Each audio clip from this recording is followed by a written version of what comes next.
Welcome back to How Soccer Explains Leadership. Thanks again for being a part of the conversation. I'm Phil Dark, your host, and with me is my brother, my co-host, Paul Jobson. Paul, how you doing, man? Phil, doing great, man. Good to be back on the pod and talking with you, of course. Video to video, face to face, as close as we can get. But things are going good, man. Since the last time we talked, I took the Sanford women's soccer team to Costa Rica as part of our Warrior Way Gives programming and built some relationships down there. So that was just an amazing, amazing trip that I'm sure we'll get to dive into at some point. But an amazing trip. Saw God open some really cool doors with our partners in Costa Rica. So that's the latest. While I was there, my kids were out camping in Big Bend with their mom and some friends. So we split ways. Both had great trips, but now back to the grind after spring break of back to work and soccer, and Warrior Way started up, and we are rolling, man. It's a nice time. How about you, buddy? What's been going on? Yeah, it's been crazy. It was fun to watch. I just kind of saw on Todd's, I don't know if it's Facebook or Instagram, whatever it was. Just saw some pictures and then it was really cool too because I've also been traveling, but domestically was out in Georgia, and that was one of the cool things. Folks, don't underestimate the power of connecting people with people and just having a conversation with someone and asking the next question. And because while Paul was in Costa Rica, I was at my daughter's YWAM graduation where she came back from Brazil and with her team. One of the girls was from Costa Rica, and she was saying how she just had a dream while she was in Brazil about doing ministry in Costa Rica with soccer. And I said, "Really? Where?" I know it's a relatively big country, but what's the city you're looking at doing it in? And she said the city, and I forget it now. Paul would remember it because he was there. That's where he was doing the ministry, and it was basically what she was looking to do is what they were doing. And so I actually connected him on the spot, and who knows what God's going to do with that. But it was super cool. I was like, "What the heck?" It was really one of those cool things. And so I was able to spend some great time. My daughter Savannah picked her up, and we got to go hang out in Savannah while we were in Georgia. So that was kind of a cool little bucket list item for her. And it was a great time with my bride and my daughter. And then actually was able to had a great North American sport movement gathering down in LA at the just so happened it was the YWAM LA base. It's not a YWAM thing, but they hosted us. So it was like a YWAM month for me. But Youth with a Mission, for those of you who don't know what YWAM is. Yeah, so it's been great. It's been a great month. It's been crazy, crazy, crazy with my dad and all the stuff going on there, so that's been exhausting. Uh, but had some really, really cool things go on, and the movement stuff was really neat, and a little gift we got to do at the end. We got to go to Universal Studios, and I hadn't been there since I was a kid, and so some of the studio tour was the same. Jaws still came out and scared me. Spoiler alert for those of you who haven't been there. Jaws might come out and get you. But anyway, so yeah, it's been great. I'm excited for today. We have a great guest. Uh, we have Brock Thompson from South Dakota State University. He has had tremendous success there. You can go read his bio.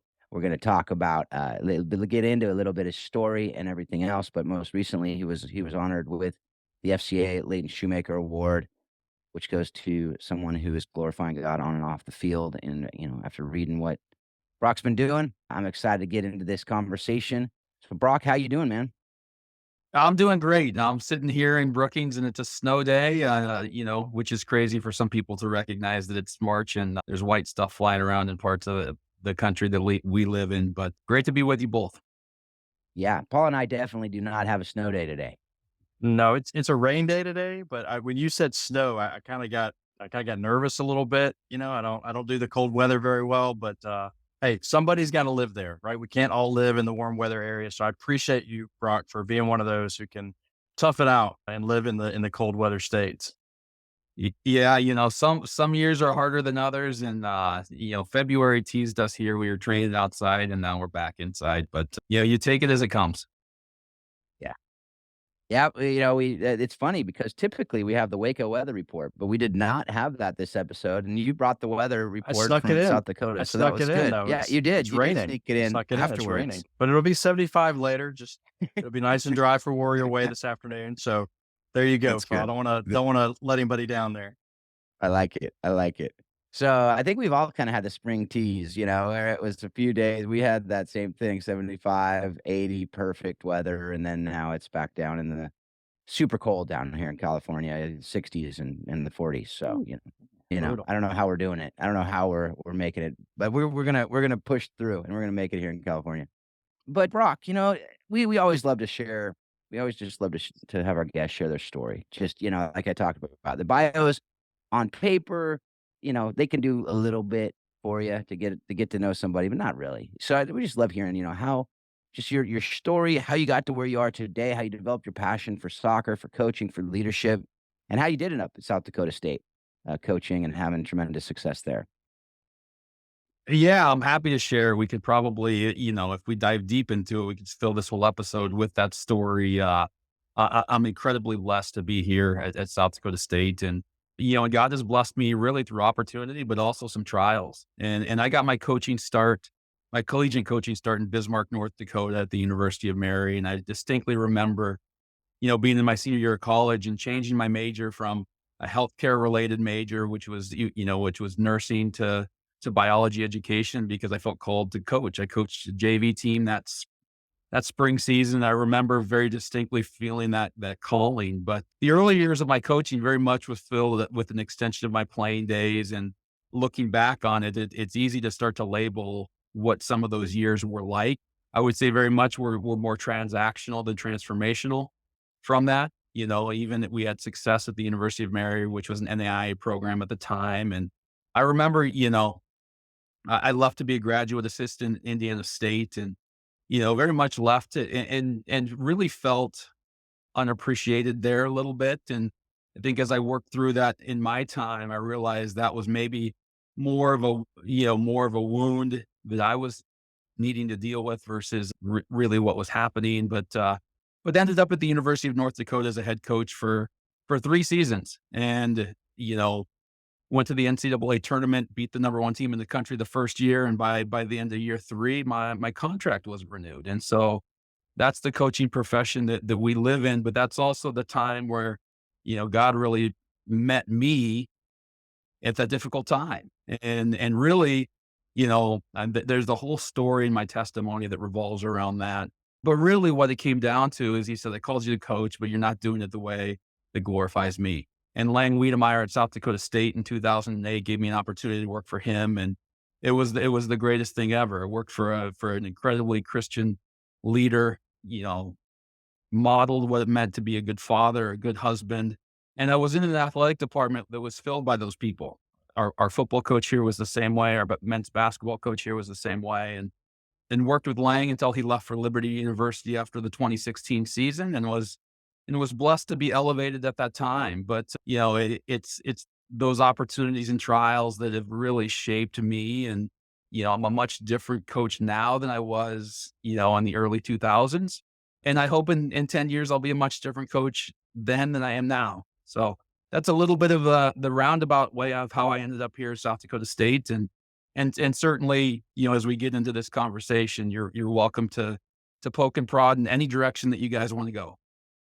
Yeah, and we typically aren't shy about poking and prodding. And so definitely I would love to hear more about that. That North Dakota, you said it's a, big part of your testimony, and I'd love to go a little bit deeper into that. Sure. So I was up there. It was the Oh, end of the sorry. third season. It had been a difficult year, and anybody that's worked at a smaller college knows you kind of sometimes you get this call of like admissions wants you to meet with, just a general student that's interested in soccer. And usually that is somebody that doesn't have a whole lot of soccer ability to help your team, but you try to put on a good face. And it was really the first weekend after the season. I remember doing it with not a lot of, not having a whole lot of motivation to do it. But I ran into a friend of mine who was the director of FCA during that visit for the state of North Dakota. And he kept talking about this book from Tony Dungy called Quiet Strength. And, I was giving him a tour of the hockey arena there. And he said, you got to read this book. And when he left, he actually gave me a copy out of his car and said, you got to read this book. And the next week I started reading this book. And by, the end of the week, I'm meeting with the athletic director and they informed me my contract won't be renewed. And that book was almost like a playbook of Tony Dungy getting fired from the Buccaneers and going on with that. And I remember sitting in my condo after that happened, and reading that book, in the Bible verse at the next chapter was Jeremiah 29:11, and it was an emotional time. I remember just, that just hit differently during that time. I pull open the FCA coach's Bible to the devotion that's at the back of that chapter, and the back of the Bible, and the same Bible verse on November 9th was Jeremiah 29:11. And I remember thinking, what am I going to do? But that gave me a sense. And so at this time, tears are running down my face. I'm walking around my condo, and I look up on the mantle of my fireplace, and there's a little sailboat figurine that has kind of a backstory. And, my grandmother would always do a grab bag Christmas for us grandkids. And I remember this because I was probably 12 or 13, and I got a sailboat figurine. All my cousins got like toys or sports stuff, and I got a sailboat figurine. That was like a piece of coal to a 12-year-old. And I remember my mom saying, "What are you going to do with your Christmas present?"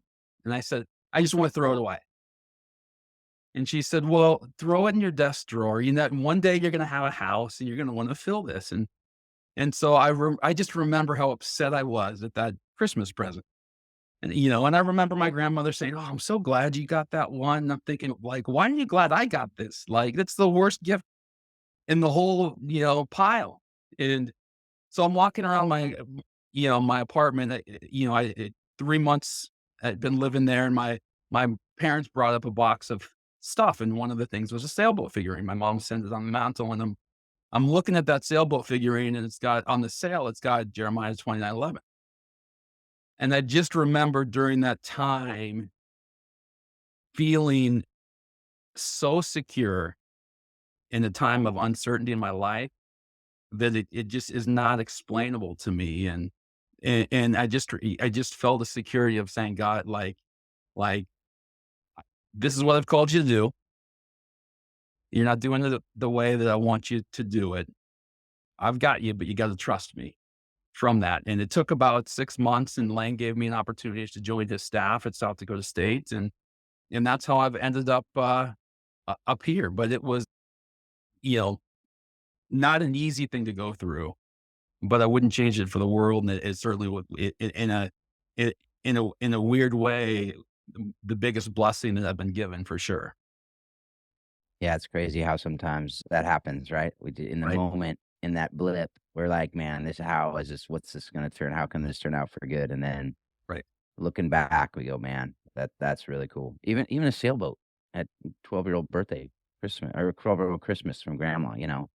That's cool. I love it. I love it. I just cleaned out my mom and dad's house and saw a lot of those little things that you look back on and go, "Man, that's just a really cool thing that in the moment I didn't think anything of, and now I'm going, man, that's just really special." So I love that. Love that story.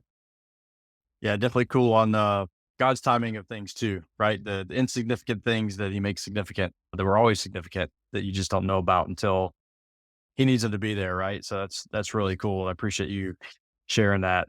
During your time, Brock, did you ever coach on the guy side, or is it always on the girl side? Yeah. Yeah, so my first year, so I was a student assistant at the University of Mary as I finished up my eligibility with the men's program. So I Yeah. played and had one more year of school, and then jumped to the girl side, and have been there kind of ever since. Yeah, yeah. No, there's no real reason to ask. I was just curious. Yeah. As guys, sometimes we usually start.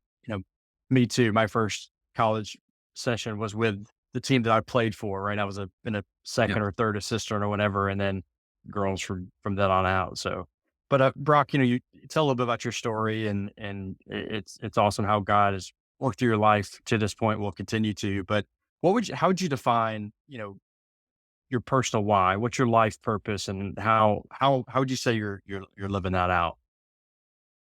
Well, it's changed obviously after that story and that moment that Yeah. that I talked about, but really, there's nothing more gratifying than seeing young people, embrace growth and the joy that comes along with that, and helping people understand that they're more capable of what of what they believe they are. And I just remember, any moment you see somebody experience pure joy is a really Like that's the why, right? Could be a little kid that's learning how to ride a bike that figures it out. It could be, it could be a moment on a soccer field. It could be, for us, it could be somebody that gets into nursing school, which is a really competitive program here, or pharmacy school, but just really helping people grow and understand that they're capable of far more than what they think they are, what we all think they are.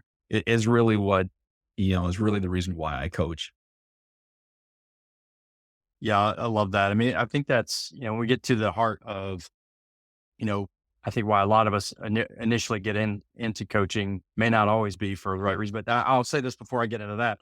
You know, not the only guest who said, "Yeah, I think my why has changed over my life." I mean, I think that's been a pretty consistent statement on this podcast, and I love that honestly because I think it shows, we as people we need to continue to grow and develop and go the way God wants us to go, and He can change our life. Will change our life. But that idea of um, you know, experiencing joy. I remember when my kids were babies, I would record them laughing because it was just so like just the joy of whatever they were experiencing. Who knows? Maybe their stomach ache went away and they were just laughing. Who knows? Or I tickled them, but just hearing that joy from the little kids. So, like you said, like watching your players. Maybe someone who's not on a scholarship who gets a scholarship, or they get in, like you said, nursing school. One of my former players just texted me yesterday. She just graduated from the Academy for the Secret Service Academy or something like that. I'm like, I don't even know what that is, but it sounds really cool. And it's way high up. And I'll never know anything she ever does again now that she's got into the Secret Service. But just those moments of joy that a former player would reach out and go, "Hey, coach, I want you to hear about this." I love that because, again, not about the X's and O's, right? But about how are we, pouring into these people, and the fact that they want to share that joy with you, Brock, I think is a true testament to, you living out the why that God has in front of you. So I think that's awesome. Yeah, 100%. That is so cool. There's nothing better for a coach, right, than to have someone come back later, and whether it's sharing that, like Paul, you've talked in the past about getting invited to weddings and getting baby announcements and just being a part of their lives, and that's something as a high school coach, probably not as common, but it does happen, and when it does, it's just really it's special 'cause that's when your why is to really influence people and to mine is to help others flourish and make good things great, and to be when you see that that is part of their story, it's really cool. So, but that does take investment, it does take time, it does take having your why be a lot more than about what goes on the field and W's and L's and what that is and so on and so forth. So, and that goes to our next question. We did mention at the outset of the show this FCA's Layton Shoemaker Award, and a lot of people probably have never heard of it, whatever. But it is a big deal that when FCA gives this award out every year at the United Soccer Coaches Convention, and Layton Shoemaker was just an incredible coach out at Messiah College, impacted so many lives, and it really does. We give it to people who are influencing and glorifying God on and off the field. And so I just want to talk to you a little bit about that. A lot of coaches struggle with incorporating their faith into their coaching. What does that look like? And I just love to hear from you how you see coaching as a ministry and how you can incorporate your faith and how you do incorporate your faith into your coaching. I think the first thing is I think as Christians, we're called to live, right? And we're not called to we're called to live out our faith and to make disciples. And so I think there's a lot of people that you can talk in a lot of ways about, well, what does it look like in this section of your life? Or what does it look like in your profession or your marriage or your relationships or that? And I think, ever since really, I lived through having my contract not renewed in North Dakota, there was almost that almost dissipated the fear that journey of during that time, I was probably trying to coach to make other people happy, my athletic director, that sort of thing. And so now what it looks like is you're called to live out your faith. And so what does it look like? It means loving people, right? It means not being ashamed of that. And so you could do a whole section on what does it look like to coach with love with the people that you're entrusted to. And, our FCA guy here at South Dakota State told me this once. He said, the word coach it goes all the way back to stagecoach, which means that you are transporting people of importance from point A to point B. And you think about that. As a coach, do you view the people that you're entrusted in as people of importance? I think that's the first step. And then are you helping them on their journey from point A to point B? And point B for everybody in our team may look really different. We have people that may pursue professional soccer, but we have people that may be awesome moms or teachers or nurses or whatever it may be. But it all goes back to, do you view them, as children of God, and you treat them that way and you love them that way. And sometimes that means tough love from that. But I think for me, I hope that it's just who I am, and not, and not something I try to do to incorporate faith into our program and do it. We have some things in our program that have developed over time. Like our players have a player-led Bible study. We pray before every game. That's a player-led thing. That faith very much is a part of our program here at South Dakota State, but we also want it to feel open and welcome to everybody. And we want it to just be who we are, not necessarily something that we try to do. No, I love that, and I totally agree. I mean, you look at, the verse and all that you do, and whether in eating or drinking or, do it all for the glory of God, right? And so that idea of, and I had one of my son's friends actually visit us over spring break, and they're soccer players down at Biola, and he asked me the question. He goes, "Do you think like, you know, can being a banker be a calling from God?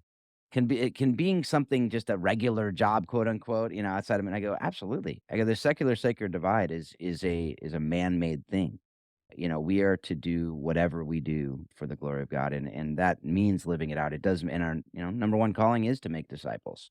And so what does that look like? It means living with and walking alongside and encouraging and loving and, and yes, sharing why we do it and sharing what is our motivation for that and being a big part of that. What does that look like? It is different for each kid as well, young adult, wherever you're at. So I love hearing that. Obviously, we talked with Patrick Gilliam at Wheaton about some of his strategies and some of the things that he's doing. And I think that, yes, there are those things as well. Like you said, you can do the things, and hopefully we are having Bible studies. We are coming together and doing different things. But that at a public school, you gotta be a bit careful as well on what some of these things you do as a coach. Um, but to be able to live it out, to be able to let them know why you do what you do and who you are, that's something anyone can do. So I love hearing that. Love hearing how you're able to do that. Yeah, we had a situation, and I remember it really vivid. We had a player get hurt, and I just remember feeling prompted to like pray with this player during this time. And the first time I'd ever done that, one on one during that time, and I remember feeling that. I remember wrestling with that, or for what you talked about. I remember saying, "Well, gosh, does this go over that kind of quote unquote secular line of going too far?" Right? Like from that. And I just remember, and so I just kind of stepped out, and I said, "Carly, can I pray for you?" And, you know, and did that. And years later, she talks about how that moment was a really key moment in her transformation in her faith. Yeah. And she has since led her family to Christ and some of those Mhm. things. And you think, gosh, what if I would have ignored that? Like, what if I would have ignored that? And so for me, I just, the more you always have those things that you could say, well, I can't do that. But what that really says is I don't want to do that. Mm. And so I just think, the more and more I do this, I just try to really, really listen to that prompting. And some of the best decisions I've ever made have come what the Holy Spirit's prompting me to do, even if what I really want to do is something else. I think we can all relate with that. Yeah, and I love the direction this conversation is going, because I think that we had an opportunity to coach at a at a public school before we went to Baylor, which obviously is a faith based school. It's different, right? Like you have the freedom at a faith based institution to speak a little bit more freely. You're even encouraged, to do that. But at a public school, at a state school, it can be a little bit different. but the fact that you leaned into that prompting and in some ways you just kind of went for it. You trusted the Lord and like, okay, I think this is what I'm supposed to do. So God, you're in control, right? But I loved our brothers and sisters like you that are in these public schools and these public school settings. They're still incorporating their faith into what they're doing. What would you say, or how would you explain how your faith at your school in your current situation, how has it led to, how has it kind of incorporated itself into the success of what you're doing? Obviously, faith in the Lord, all of those things, but can you dive into that a little bit more? We've talked briefly just kind of around the edges of Sure. what some of those things look like, but can you dive into that a little bit more, what that kind of looks like for you and your team? I mean, as my faith has deepened, I think it's aligned my priorities in a way that allow for success. I think sometimes when coaches and programs really struggle, they put too much of an emphasis on success of sport at that time. And so I think, scripture is filled with a lot of like little self-talk phrases that we can use as coaches and as people. And one of them that happens that has been vital for me is, rejoice when you face trials and temptations of any kind. And you all know as coaches, we can face trials and temptations every day of the week, right? I mean, it could be a player getting injured. It could be a loss. It could be, it could be a recruit saying no. Whatever it may be from that. And so I think that what my faith has done is allowed me to lean on some of those things and say, even when I'm feeling defeated or feeling like we should have won that game or the team isn't as connected as they need to be, it's allowed me to put my trust in what God is working on now. And, it allows me to shift from why is this happening to me or to us? Okay. Or why is this happening for me or for us during that time? And when you stretch it out inside that moment and truly trust what God's doing, even if that goes beyond a season, or beyond that, it dissipates some of that fear, it dissipates some of that disappointment. It allows you to recalibrate and to focus on leading through challenging times from that. And so I think that that's probably the biggest thing of how faith has allowed us to be successful here is we don't get hung up on trials and temptations that all of a sudden can derail you and it can go sideways and it can go really sideways really fast. Yeah, and I think in there too is I think I see sometimes I think just your conviction and your to your faith and your belief, strong beliefs that, can guide you through whatever. I think sometimes we have as coaches, we can question and kind of go back and forth, right? Like, is this the right thing? Am I doing the right thing? Is this the right time? Kind of back to your point of praying for your player at that time. I think as coaches, we can ebb and flow as any of us do in any of our careers, of whether we're, you know, bringing God into everything that we do, right? And kind of back to your point, Phil, of the person you were talking to. Hey, we're taking God into everything that we do. It's not like you just have to be a preacher or a minister or a missionary or whatever.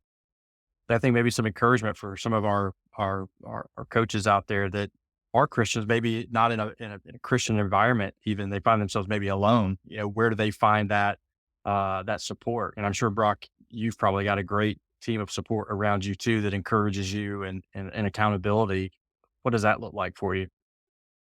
It's been really critical to have a community where you feel like, I mean, as a coach, it can be depleting, probably like no other. I think all coaches would say that. I have two kind of weekly community groups that are really important to me. My Wednesday FCA coaches Bible studies are really important time in the middle of the week just to hit pause and kind of be able to kind of get away from the week and just recharge. And then I go to our leadership group with a bunch of business leaders on Sunday mornings before church. Those two community groups are just vital.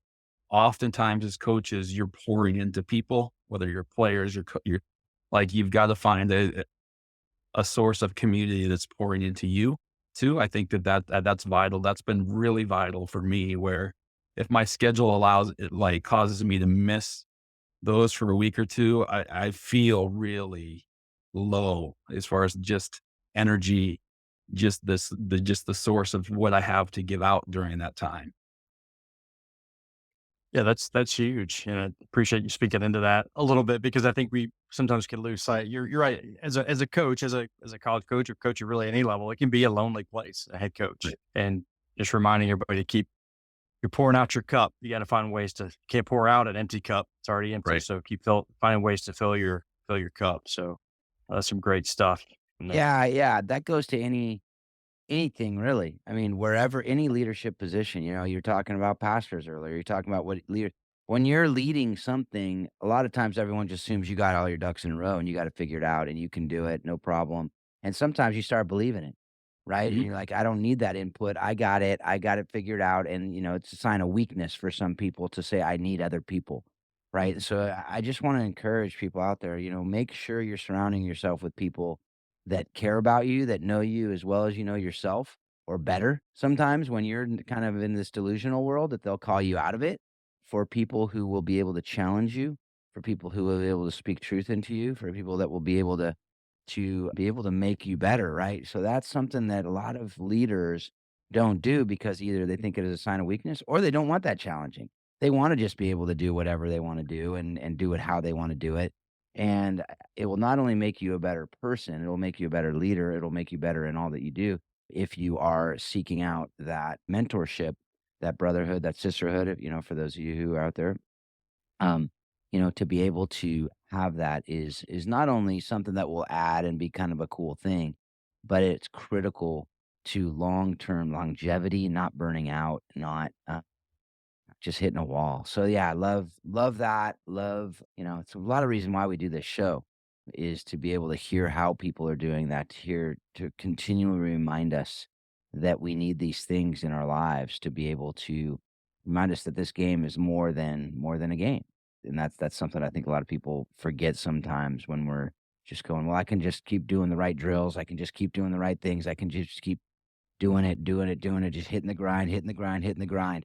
And then you burn out because you just don't have that support, encouragement. And, again, you need people in your life to tell you when you're wrong. You need people in your life to tell you when you're doing something that just is not good for you. And so that typically only people who are doing life with us that we trust that have actually earned that conversation. So we need to earn that conversation with our players and we need to allow people to earn that conversation with us. yeah, for sure. Brock, let's transition now a little bit. Let's go back into the Wayback Machine, the time machine, a little bit in your career. Was there a defining moment as a player like that you can think back to that kind of affected maybe how you coach now, or how you lead your teams, or it's really affected your leadership style? Just as a player, was there a defining moment? That's a really good question. There's a few defining moments as far as players go. I think that so much of my playing days, as I've reflected back on, much of my motivation was to perform with the idea that it would lead to kind of approval or acceptance, whether those are with peers or, from that standpoint. And so that's what drove me a lot. That's something that, it took some working through later. But a specific moment I remember, just this was high school soccer, probably one of my first coaching mentors. We had a coach, his name was Todd Wigg, Blair High School, Nebraska. And the state of Nebraska was all one school, like all one class. And so we were essentially a class B school that was playing, one of the smallest schools there. And we made it all the way to the state final. In the state semifinal, we beat Creighton Prep, which was essentially, the preparatory school of Creighton University, like really the soccer high school powerhouse and in Nebraska. And I remember that game really just speaking life into me, like anything is really possible and anything is belief is really important. And what I really remember from Coach Wick is two things. Uh, there was never any, he was a man that was always filled with belief and confidence that we could be successful. And the other thing that I remember a great deal about is he always addressed us as a team as gentlemen. Always started any team address as gentlemen. And I can tell you when I was a ninth grader or 10th grader or 11th grader at Blair High School, I was not a gentleman. I was probably far from it. But I think back to that time of really showing what's possible with belief, but also just how I felt to be respected by a coach at that level, just by the way that he carried himself and the way that he addressed the team during that time. Yeah, so I you just brought me back to when I was coaching a team that went and won state when they had no business winning state, and seeing talking to some of those kids 10, 20 years later, and hearing that, I was just like, I hope that they have similar stories and they're telling that story of how this, law student coach, spoke something into him. But I don't know that that's the case, but I just remember looking, when you have those moments where you do things that you're like, there is no way. I mean, unseeded team coming in, knocking off the number one team in the state. It's like, what the heck? How does that happen? That 16 seed, you're on March Madness right now, coming in and beating a one seed. And those are things that people talk about. But the impact, you don't think about the impact it has on the player and their life and other things they're doing later on when they're over, how can we overcome the odds and whatever it may be? It could be a job, it could be a cancer diagnosis, it could be other things so as coaches, don't underestimate that moment, right? Don't underestimate how you can speak into it to not just make it about the sport and not just make it about the win, but to be able to encourage them in life in that regard as well. And so you mentioned a few coaches or a couple coaches anyway in this episode. You mentioned Coach Wick, Coach Lang, who good friends of Paul and myself as well, and be able to get to know Lang over the last few years, and I'm so much better for it. But is there one coach that you played for or coached with that kind of stands out from the rest, and kind of what set him or her apart from the rest? Yeah, my college coach was Coach Ripley. He's retired, and so I went to the University of Mary. He was, um, and I remember this in my recruiting conversation. I played on the inaugural team there, and I remember one of my real concerns was like how competitive or how good is a first year team going to be from that. And I just remember asking Coach Rip, and he hadn't coached a college program before. He was a local guy in Bismarck, and I remember asking him. I said, Coach, I said, if I were to come here, like how good are we going to be? And what I expected him to say was, oh, we're putting together a really good team. We'll be like, coach speaks today. And what he said was, I don't know. I don't know. I've recruited what I think are really good players, but I don't have a reference. And I just remember that it's the reason why I went there, because you knew that if he was going to be honest with you in that moment, when he was trying to recruit you to play for him, that he was going to be honest with me during moments when he was coaching me from that. And so I think just the ability to talk candidly, you know, and openly and honestly and vulnerably, that Coach Rip talked to me and to all of the people that he coached has always stuck with me, and it stuck with me to the standpoint of, you know, we've all been across the table from somebody that has told you what they think you want to hear, and it just prevents relationships from diving deeper, right? From that. And if we're honest with ourselves, we've probably also been that person that has told somebody what they want to hear.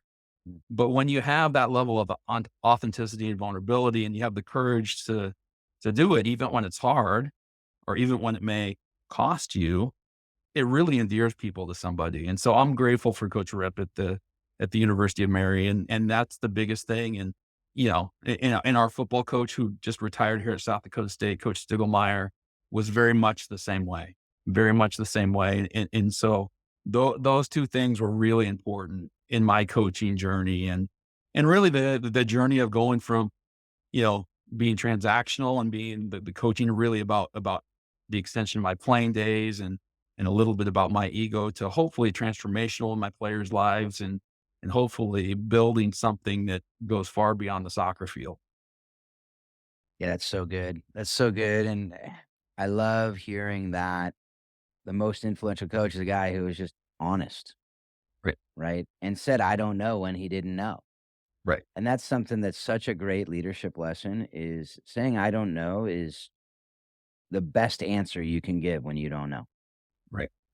Like, there's no other that is the right answer. Right. And what "I don't know" says is, it could just mean, "I don't know and I don't care." But you know that when that's the answer. But if it's, "I don't know, but let's find out together," or Right. "Let's figure it out together.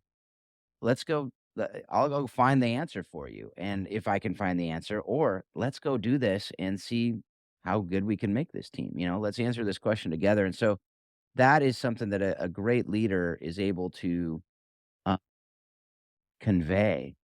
And the answer, "I don't know," a lot of people think it's, again, it goes back to what we talked about earlier, that sign of weakness, right? It's like, "Oh, I don't know," and then everyone's gonna think you're incompetent or something. No, it's, "I don't know," is a it builds trust Right. when you're sitting there and you're going, "Oh, wow, okay." And again, if it's an "I don't know" with the, "But let's find out together" on the other Right. side of it, even as a parent, I see that with my kids where they ask a question, they're like, "I don't know. But hey, we got this internet thing. Let's go see if we can figure out an answer." Or, "I don't know if you can make it pro, but hey, I know the things that it takes to get there. Right. And I know the things that you're gonna need to do. And if you're not doing them, then I can probably give you that answer. But if you want it, let's go after it and let's figure this out together." Right. So as a coach, I love hearing that as one of the best things you could ever heard out of a coach's mouth. I absolutely love, especially given the other coaches that you mentioned as well, that was what stood out. Right. What do you think, Paul? You ever say, "I don't Yeah, know"? I can always appreciate the I don't know, especially when you're asked to predict the future. I think that's where, it's like the question to the coach was, how good are we going to be? Like he didn't know. Nobody knew, right? You can't predict the future. And I think that's I love the honesty there of, hey, this is what I'm trying to do. This is what I'm trying to build. This is how I'm trying to build it. Come in here, get your fingerprints on this and let's do it together. No greater motivation, I think, than that. Like, okay, well, all right, let's go. So yeah, I love that. Brock, through your coaching career, playing career, I mean, you've seen the game. We've all seen the game go through just a ton of different transitions and ideas, and people have, we live in a huge country where we all have a million different ideas about the game, how it should be played, how it shouldn't be played, all of those things. What, just kind of through your career, I'd love to hear just your thoughts on, what are some really good things we're doing in this country for the game of soccer? And maybe what are some things that maybe we need to be doing a little bit better when it comes to, development or just the game in whole? What are things that strike you when I said things like that?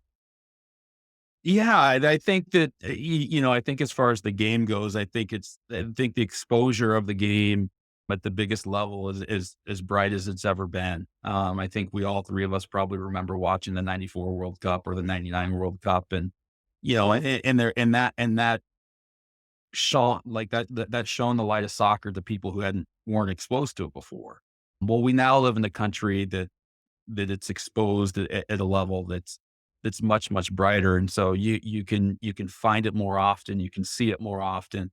It's publicized more often, both the good and the bad and everything that goes along with it. And so I think, the growth from that standpoint has helped development, has helped people want to be a part of it as far as that, both at the highest levels, high level college, club and professionally, but also at the grassroots level from that as they see those people. As far as the other side of it, what are some challenges? I think, what makes America great is what is really the challenge in youth sport. And that's that we live in a country, that values free enterprise. And because it values free enterprise, what is happening is it's becoming more and more costly, for most players to play at higher and higher levels.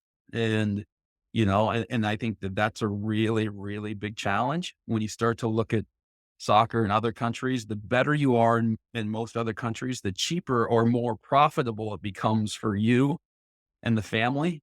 Where here we live in a society that it's really kind of the other way around from that. And that's not a sustainable model from that. I have a niece and nephew that play club soccer in the Minneapolis area, and it's a real challenge for them from that. And it used to be that there were kind of some multiple like pathways where you felt like there was a local option versus a regional or national option. And it feels more and more like the only options are the most expensive national pathways. And that doesn't matter which league you're talking about, because they all now have programming, national wide programming. And I think that's one of the biggest challenges that we face from a structure standpoint. I think, from a pure player standpoint, I think a lot of, more and more players are playing games that really are just they're just showcases. They're just games. And so the ability to play the game with a different level of emotion has changed a little bit. 15 years ago, I loved going and watching like state cup semifinals and finals games, because the emotion that's to that. And the reality of it is players don't play enough of those games that have some of that true passion really attached to it. They play too many games with just their families on the sidelines, and I think that there's a psychological or mental piece to the game that, one of the greatest things American players used to have was their mindset and their competitive drive. And I worry that we're starting to strip that, our greatest strength as a player, that's starting to strip that away. I love that you bring that up. It's a topic we haven't really talked about a whole lot on the podcast, but it's something I've had plenty of conversations about, even just through my days of recruiting as a college coach, is how that landscape has changed, and how that passion has, it's just been about, hey, okay, we just got to play this game. What are we actually playing for? Right. I'd love to hear kind of your thoughts on that. How is that translating, positively or probably negatively to the next level, which is usually the college game, when something is on the line every single day? How do you see that mentality being a difficult transition for players, and how are you navigating that as they're transitioning into that next level? Yeah, I think that we have to spend more time than we ever have coaching. I would say some of the moments within the game that demand a higher level of intensity. The transition moment, the phase of the game when we don't have the ball, like we spend more time really demanding the choice that we have is to coach it and demand a level of defensive intensity that we are comfortable with, or be okay with a level that's not at the level that we want, which isn't really something that we are interested in here at South Dakota State. But the amount of time that we have to spend with our team on some of those moments has increased over the last 10, 12 years. For us to be really good in those moments, really good without the ball, really good, when the other team has the ball, really good in the moment we lose it. We have to spend more and more time with video, showing what it looks like when it's done well, showing what it looks like when it doesn't. More time, more training sessions that's devoted to those moments and those phases. And, but the choice that we have is we either do it, or we accept a level within our program that's not at the standard that we want to be at. Yeah. And let me pinpoint something, because we haven't said it, but you've said it. Every example that I think that you just gave was on transition. You said transition, but mainly your points were transition to defense. Most of your points were defensively, the defensive mentality of the game. And this is kind of a hot button for me within the game right now, is I don't know that we're teaching defense at the young levels enough. It's probably easy to get motivated to go score a goal. We get excited about that within the game itself, but maybe we're not excited about the importance of defending. Are we missing something right now in the training of our youth players just specifically in defending?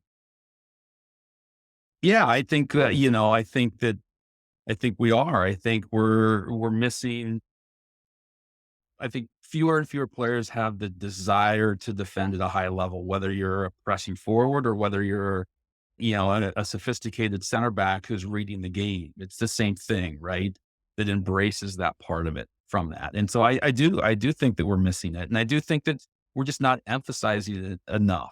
At the end of the day, it isn't so much that, you can pick things apart. It's hard to teach defending at a level that translates to the highest level because there's a lot of nuances. And I tend to give some coaches a little bit of leeway of like, at the youngest ages, that may not be the highest priority for them.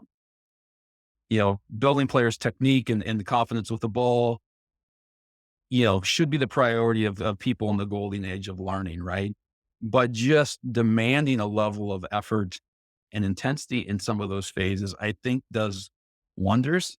One of our everyday objectives here is we want to be the best team in the country in the moment the ball is lost.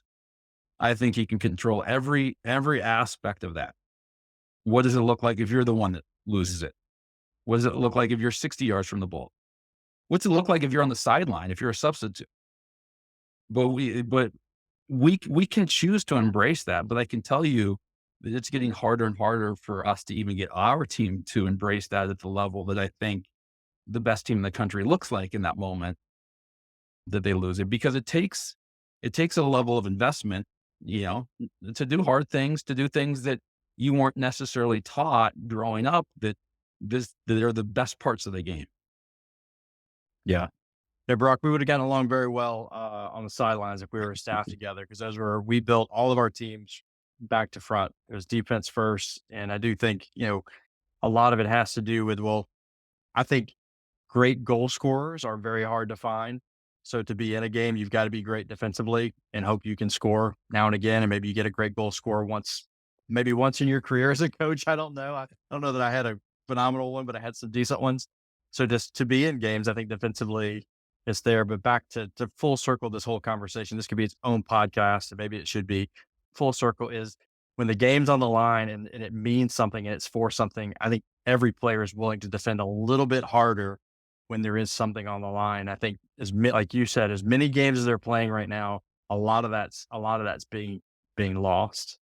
So yeah, that's cool. That's been a cool part of the conversation. So That was so good, and I agree so much, and as a both a parent of players who have gone through already and, a few years ahead, I have a 22-year-old who played at the highest. She played in the kind of the USYS where they actually did have the regionals, state cup going to regionals. Every game was intense. It was at a different level. And then you go to the nationals and you're playing, you got to go and through the tournament and the semifinals, final. And then as I, go down to my younger age, it's like most of them are showcases now. And you go to a showcase and it's like, oh, well, we lost. Or it's very individual based. It's, "Oh, well, I did well, so that's cool because it was a showcase." And they're even calling it a show. So when you call it a showcase, like, well, we're showcasing, games don't matter. You lose, you win, it doesn't matter. They try to have like a winner at the end, but it's 9, like with the Vegas one recently was like 8 teams per bracket and somebody won, quote unquote, but you didn't even play everybody. It's just they're Right. trying to keep that there, but you can't recreate that when it doesn't have that tournament mentality. And then, even say the Surf Cup, quote unquote best of the best. Now there's what, 4 or 6 or 8 deep brackets. It's not, it's just money is what drives it. Like you said, it's capitalism, which is the strength of the country, but it also, in this context, has not only watered it down as far as too many teams, too many levels, too many things. It's just the kids don't even know what it is. And I think it's a combination of, yeah, you have capitalism on one hand side, but then you have the other side of it, whereas we want everyone to feel good about themselves and we don't want mental health issues. And so we're trying to like be where we say, well, no one loses, and that's going to help mental health. That doesn't help mental health because that's not life, right? We're not teaching life skills when we're doing that. And so I've seen it even in the car on the way home. And my daughter, who's very competitive, gets so frustrated because she's like, my teammates don't really care. it's not only individual, but it's just there's nothing on the line. Yeah. And so that's been a big issue. And then as far as the defensive, that's another thing that, coach in high school, and that's the other cool thing about high school. High school gets bashed a lot, but high school mimics the college game more than anything. You're Mhm. playing with your teammates, your school, you're going after it. You actually have league that then goes into a playoff at the end, and you have all it. And I love that side of it because I see the players coming in from the club game, and they don't have that winning mentality a lot of the time, and it's so hard to get that into them because we all know that winning teams find ways to win, and when you don't have that winning mentality, you typically find ways to lose. And so it's really an interesting dynamic. I'd like, yeah, like you said, it could be a whole podcast, and there could be a series, and I do think I'd love to even go deeper and maybe get back on at some point to go deeper into that because I think that there's so many things we could pull, so many threads Phil, we I could was pull and go a lot deeper. Phil, I was laughing when you were talking about teaching kids to lose because I'm doing that with my 7-year-old right now. He's the youngest of 4 boys, for those of you who don't know. And anytime he's at home, he's losing all the time. So Marcy and I, they were outside playing basketball last night, and we heard some loud bang. And so Marcy started doing the countdown to cry. Okay, we're gonna have a crier in 5, 4. Of course, the 7-year-old runs in the house. He threw me to the ground. So yes, teaching kids to lose. My 7-year-old is in it right now, and he is a great loser. To his older brothers, he's learning it. But when he goes to play with kids his own age, Yep, he stands out as the toughest kid because he's like, oh well, this yep. is this is nothing. So anyway, I was laughing while you were talking. That's why, because I went to my 7-year-old learning Yeah. the hard lesson of being a loser right now. Yes, but he's also going after harder competition, right? And 100%.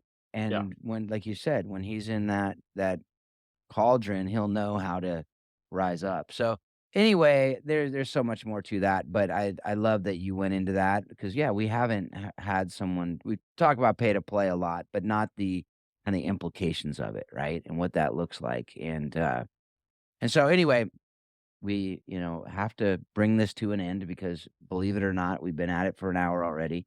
And, definitely want to start wrapping it up. But we have a couple questions we talk with all our guests about. And the first is, how have you used the lessons you've learned directly from the game of soccer in your relationships outside the game? Great question. I think in general, I just think the lessons that I've learned is there's value in differences. And so anytime you have a team, you know, you tend to appreciate differences. And so when you start to go into relationships with others or relationships with, partners or friends, valuing that they're different and being comfortable with yourself if you're the place that's a different mind or different opinion, right? And that's okay. And I think one of the magic things about a team is a team filled with different people is a powerful team. And and that lesson is carried into a lot of my relationships, as far as that goes.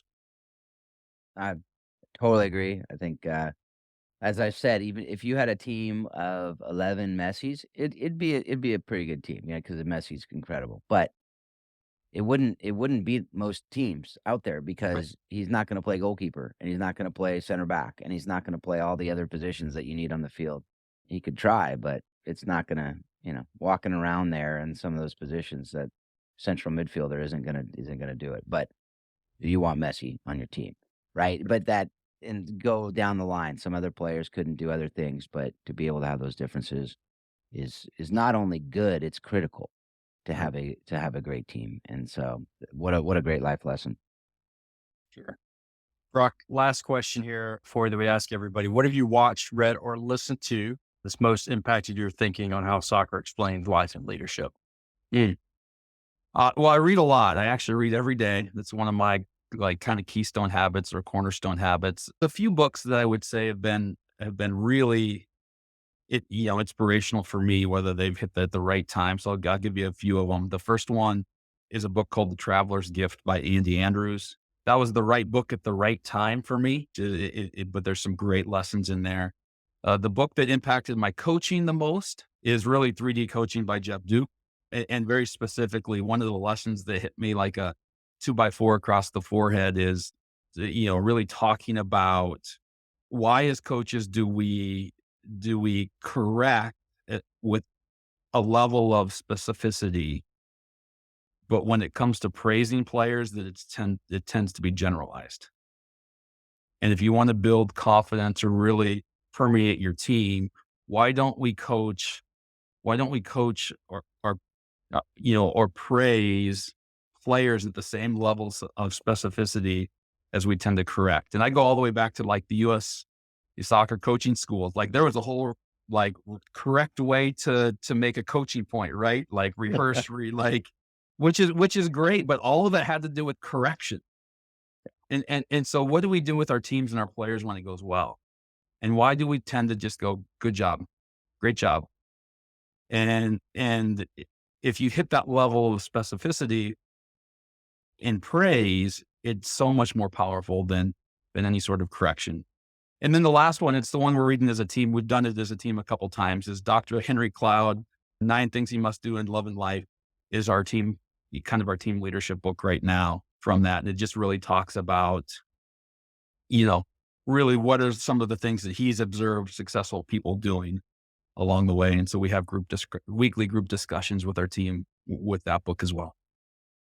Well, that's always one of my favorite parts of the show because we get to get great things that will hopefully gifts that will keep on giving. And I know there's a lot of stuff that we've talked about today that a lot of coaches need to hear and hopefully are listening and hopefully will take it to heart. And, especially it always helps when it's coming from a coach who's having a lot of success and you're having a lot of success on the field, but we know it's because of all the things you're doing off the field. And so that reading is a huge part of it, no doubt. And just great books, great books. Definitely check them out, folks. Thank you so much, Brock. So encouraged by this conversation. I am so glad we were able to do this because it was great to hear you speak a little bit at the convention, but it was just like a little taste, and so I'm glad that we were able to get to have a conversation, get to know each other a little bit, and hopefully this won't be the last time we have you on. Hopefully we'll be able to get you on in the future and have some deeper conversations with you. I got anything parting words there, Paul? No, Brock. Yeah, definitely great to finally meet you. Appreciate your time and really just appreciate what you're doing and how you're doing it, how you're leading those young women and the impact you're making on your campus day in and day out. Yeah, and likewise to you guys. I appreciate the conversation. I think there's power in conversation and story and hearing yours. There's a lot of things that will stick with me, but sharing it with people is making an impact in our game too. So thank you both. Awesome. Awesome. Well, folks, thanks again for being a part of this conversation. Thank you for engaging, and we do hope that you're taking what you're learning from this and you're using it. You're using it every day as you go about your days and you go about your coaching, you go about business, you go about parenting, whatever you're doing while you're listening to this show. I hope that you're using it in the midst of that. If you want to learn more about Warrior Way, we talked about that a little bit at the outset of the show. I'm sure we'll be going into some of that Costa Rica stuff in future episodes. But you can check it out at warriorwaysoccer.com. And you can also follow on the different social media channels as well. We got some disc stuff, Coaching the Bigger Game. You can check that out, providenceworld.com.